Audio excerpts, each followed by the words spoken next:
Quelles sont les opportunités de business à créer en 2023? Bienvenue ici, Joanne Hunting, entrepreneur depuis 2008. J'aide et j'accompagne les entrepreneurs justement et les indépendants à pouvoir simplifier, optimiser leur business pour plus de paix, de temps libre, d'impact, pour pouvoir se concentrer plus sur leur zone de génie et moins sur les tâches pénibles et la montagne de choses à faire de l'entrepreneuriat. En gros, j'aide à simplifier l'entrepreneuriat et le rendre fun et agréable.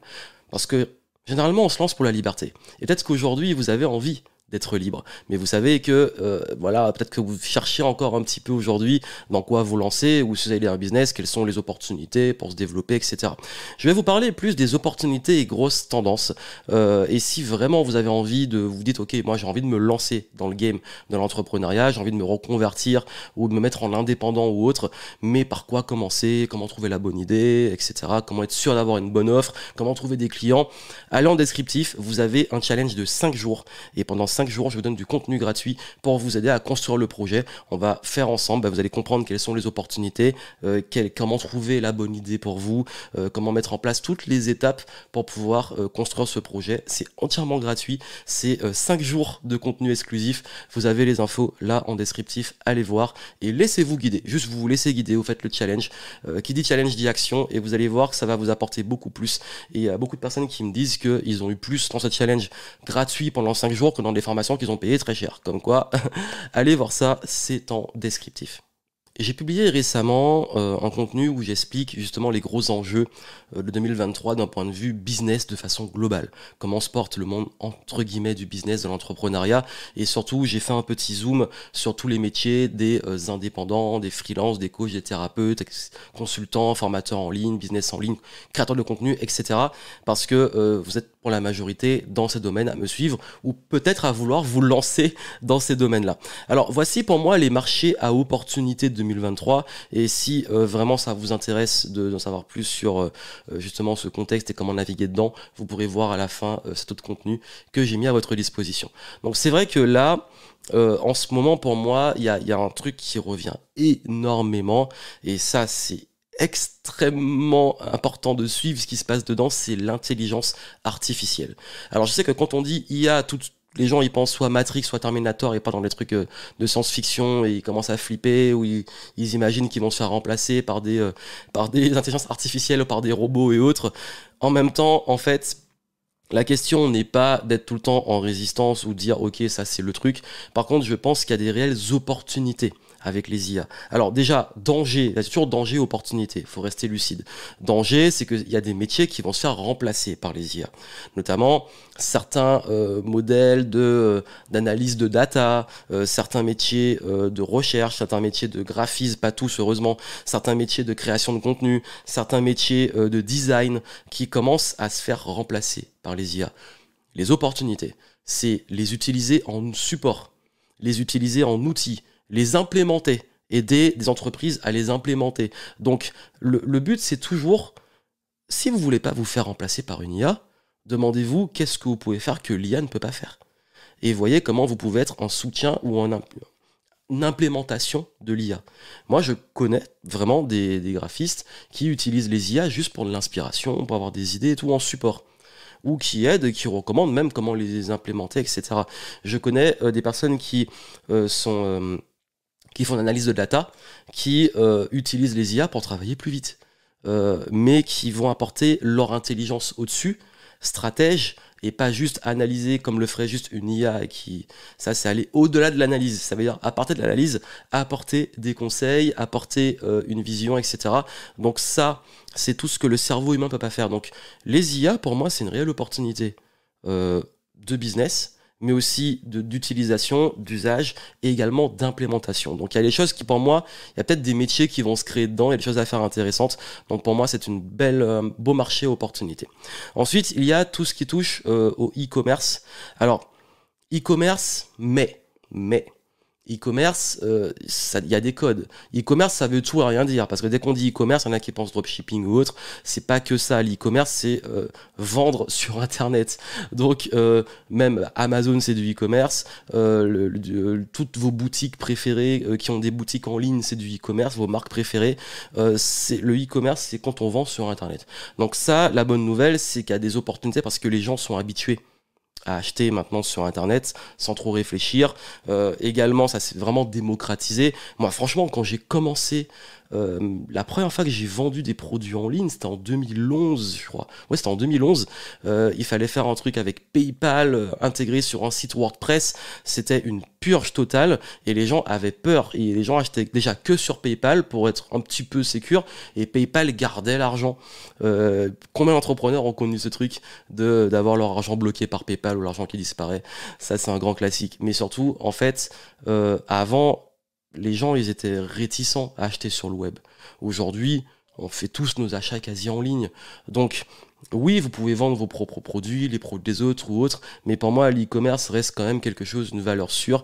Mais comme c'est une valeur sûre, c'est quelque chose dans lequel il faut creuser parce qu'il y a énormément d'acteurs de concurrence selon les types de produits que vous allez proposer en ligne.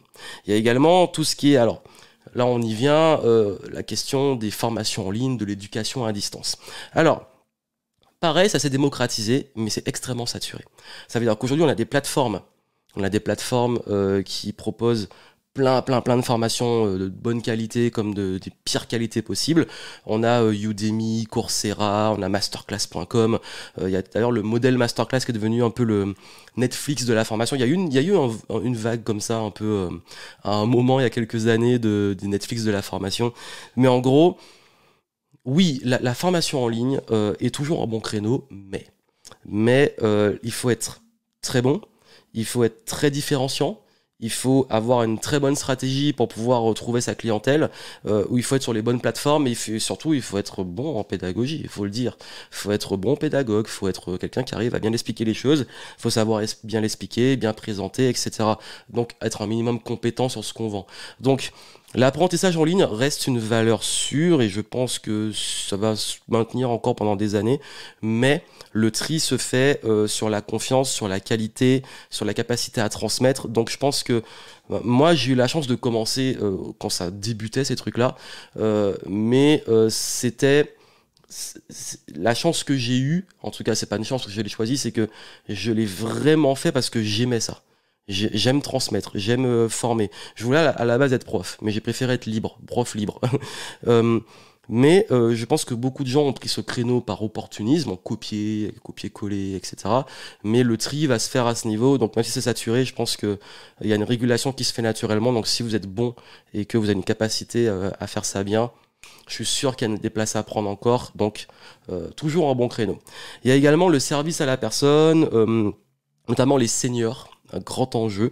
Alors, je sais pas un domaine que je maîtrise directement et bien, mais c'est vrai que là, on est quand même dans une population vieillissante, faut le dire, et que là, on a vu tous les scandales avec les maisons de retraite, etc., qui font que je pense que les gens ont de plus en plus besoin, et que comme nous allons être vieillissants, le service à la personne, je parlais des seniors, mais ça peut être aussi les personnes en état de handicap, etc. Donc là, je parle de quand je dis service à la personne, c'est comment pouvoir trouver des solutions pour aider de mieux en mieux ces personnes, les accompagner, les mettre aussi, ça va aller avec la santé connectée. Pour moi, c'est un autre point aussi, une autre opportunité de marché, la santé connectée, mais aussi l'usage et l'interpellation. Donc je mets un petit peu, même si ça peut être différent sur certains points, mais les deux peuvent se connecter. Donc voir, il y a peut-être des opportunités dedans. Et je sais que j'ai même moi-même des clients qui sont en train d'innover sur ces domaines-là.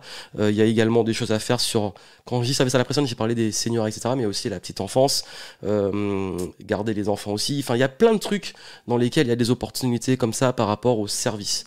Parce que nous sommes aussi dans une société où nous aimons de plus en plus le confort et nous avons de moins en moins de temps. Donc, il y a des choses à creuser dedans.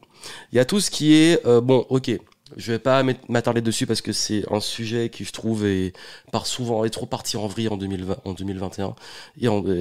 Ça a explosé en 2021 et en 2022, ça a explosé.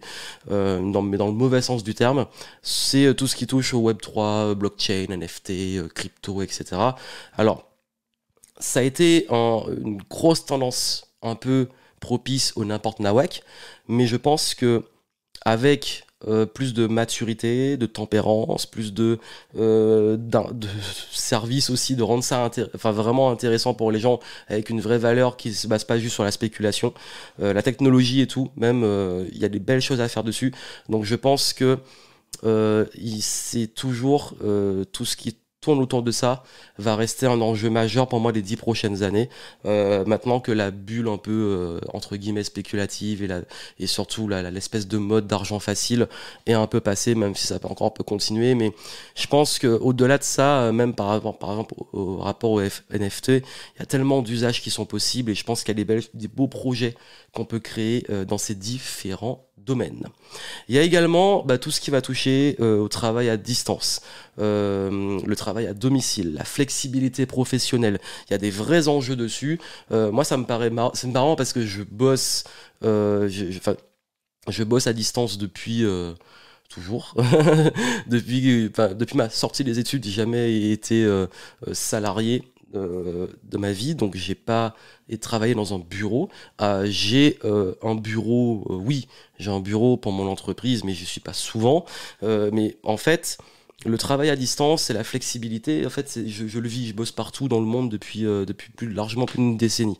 Donc, je comprends les enjeux en termes de productivité. Pour avoir aussi quelqu'un en télétravail, je me rends compte des enjeux aussi qu'il y a derrière et de ce que ça représente. Donc je pense qu'il y a pas mal d'opportunités dedans, que ça soit au niveau des ressources humaines, au niveau de service à la personne, encore une fois. Et quand je dis service à la personne, il y a tout ce qui est l'alimentation, vraiment le service, il n'y a pas de limite.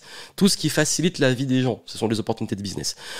Également, tout ce qui va toucher à le freelancing, peut-être un nouveau modèle de travail. Donc je pense que dedans, il y a pas mal d'opportunités aussi à creuser.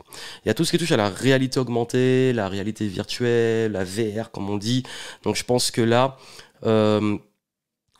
ça a floppé un peu, enfin ça prend pas encore je trouve, mais je pense qu'il y a des projets qui peuvent être intéressants, notamment dans la formation, dans l'accompagnement de personnes, dans la santé. Il y a plein d'usages qui peuvent être imaginés, peut-être mis en place, qui seront plus intéressants que juste l'usage ludique de ces technologies. Et quand on parle de technologie, là on est en plein dedans. Énergie durable, écologie, sans rentrer dans le greenwashing, oui, ce sont des réels points d'intérêt et des réels enjeux en plus, au-delà juste de l'opportunité, ce sont des vrais enjeux ultra importants. Donc dedans, il y a énormément de choses à faire, tous d'un point de vue énergie durable, écologie, etc. Et le mix avec la technologie. Et ça me fait penser aussi aux données personnelles, à la cybersécurité. Alors là, franchement, vu le niveau qu'on a atteint, en termes de connexion, de connectivité, oui, c'est un enjeu majeur. Et je me rappelle, l'un de mes tout premiers clients en consulting, ça met de longues années, ça fera 10 ans, plus de 10 ans. Ouais, à peu près 10 ans. L'un de ces clients que j'avais eu à l'époque était dans la sécurité, justement, et se battait pour ça. Et maintenant, c'est aujourd'hui que les gens réalisent l'importance du truc. On a vu avec OVH qui a brûlé, on a vu avec tous les scandales liés au piratage, on a vu par rapport aux fuites de données, c'est un enjeu réel. Et qui dit enjeu réel, dit opportunité également. Et là, je pense que vous vous demandez, mais le coaching alors, la thérapie, l'accompagnement, tout ça, ça en est où? Alors, oui, ça restera toujours des opportunités. Encore une fois, moi, je suis pas Nostradamus, je peux pas vous dire exactement ce qui va se passer dans le futur. Par contre, je suis quelqu'un qui fait preuve de bon sens, qui voit peut-être des tendances, mais qui voit aussi ce qui n'a pas changé depuis des décennies, voire des siècles. Il y aura toujours des personnes qui auront besoin d'être accompagnées. Il y aura toujours besoin de plus en plus de thérapie. Il y a beaucoup de gens en ce moment qui se reconvertissent et qui vont se reconvertir. Il y a beaucoup de problématiques. Maintenant, sur ces créneaux-là, ces métiers sont différents. Ça veut dire qu'un thérapeute, localement, il y a moyen, avec du bon marketing, d'attirer de la clientèle locale. En ligne, également, c'est possible, à condition d'avoir une bonne stratégie de positionnement.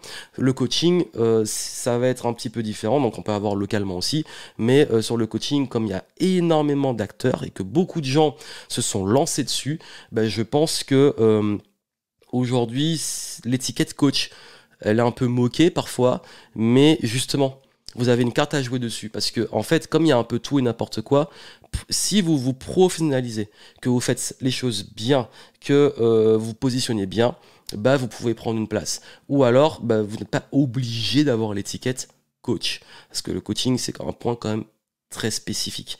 Donc, et encore une fois, à coaching, il y a tellement de domaines dedans qu'il y a toujours des choses à faire, que ça soit localement, que ça soit dans votre façon de faire, dans votre personnalité, dans votre approche, dans votre méthodologie. Donc oui, il y a toujours des opportunités. Maintenant, je pense que je vais pas vous mentir en vous disant ouais, c'est bon, c'est un boulevard. À une époque, ça pouvait l'être. Là, il va falloir être... En fait, on ne peut pas esquiver bonnes compétences en marketing et en vente pour pouvoir bien se positionner, avoir une offre vraiment différenciante sur des marchés qui sont extrêmement concurrentiels et serrés. Donc ça va vous demander plus d'efforts, on va dire d'un point de vue marketing, positionnement. Donc voilà pour ce que je voulais vous dire pour les différentes opportunités. Si vous en voyez d'autres, vous pouvez le dire en commentaire. Mais pour moi, ce sont les principales. Mais encore une fois, ben, il y a toujours des métiers qui resteront toujours présents. Il y a des business dans l'alimentation, dans la santé, le sport. Il y a toujours des domaines qui sont vraiment intemporels. Hein. Et là, je voulais vous parler un petit peu des nouveautés, mais il y a toujours des valeurs sûres et des domaines sûrs. Mais c'est surtout, au-delà de ça, c'est toujours l'état d'esprit de... s'il y a des problèmes, il y a des opportunités. Et forcément, dans un contexte un peu de crise, il y a des problèmes qui émergent, dont des nouveaux problèmes, dont des nouveaux usages, dont des nouvelles habitudes, comme on l'a eu en 2008, qui vont amener des nouveaux métiers, des nouvelles opportunités, des nouvelles solutions. Donc, il y a toujours, de toute façon, le commerce, ça existe depuis des siècles, donc ça va toujours continuer à se développer. Donc voici ce que vous pouvez surfer. Si vous voulez vous lancer réellement, allez voir en descriptif si vous voulez être guidé étape par étape et qu'on fasse les choses bien carrées pour pouvoir lancer un business vraiment qui vous ressemble, qui vous fait kiffer et qui permet d'être indépendant. Donc allez voir ça et puis on se retrouve prochainement dans des nouveaux contenus. À très bientôt.